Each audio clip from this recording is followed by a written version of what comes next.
me to read from the New York Post today on the opinion page. CNN screw up is the headline, and Michelle Malkin writes, if any more political plants turn up at CNN's presidential debates, the cable news network will have to merge with the Home and Garden channel.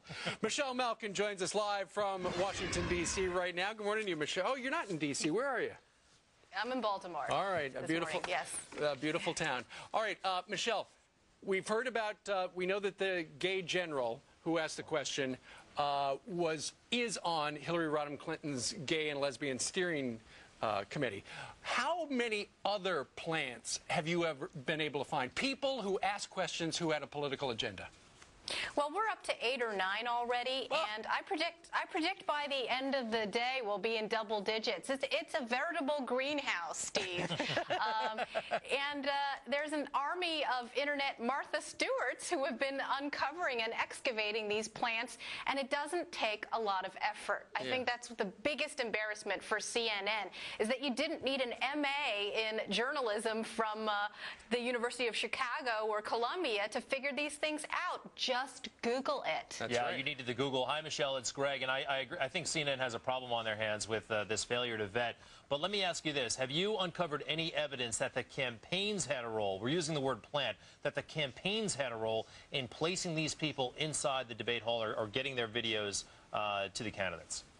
I don't, and the Hillary campaign, of course, has denied it. But the point isn't that we should put the onus and the burden and the blame on the campaigns for this. This is squarely CNN's responsibility. And there's a rich irony in the CNN senior vice president David Borman's comments before the debate. He had given an interview to Wired magazine sneering at the wisdom of the crowds and justifying using their CNN seasoned journalists to pick these questions because ordinary citizens wouldn't be able to guard against the kind of dirty tricks or infiltration of questions that shouldn't be there. Right. Oops. What does he think now of his crack staff?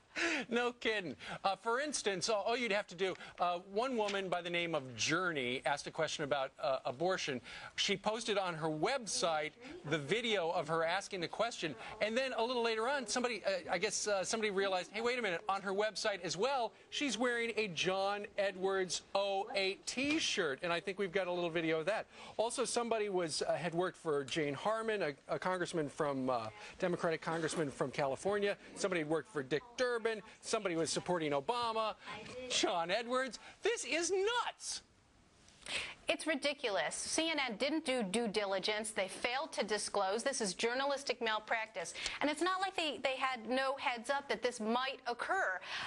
Just on November 15th, a couple of weeks ago, when Wilf Blitzer was moderating the Democrat debate, it came up that all of the ordinary, undecided citizens that they were using as questioners included political operatives. These things should be disclosed. CNN knew enough to tell people that Grover Norquist, who was one of the questioners at this week's debate, was affiliated with a political organization. They did that for the Republican, but none of the Democrat left-wing people who were posing as Republicans who were undecided. All right. Michelle Malkin, always a pleasure. Her websites, michellemalkin.com and hotair.com. Thank you very much for joining us today from Baltimore. Have a nice weekend. She said you too. I know. She did not say YouTube.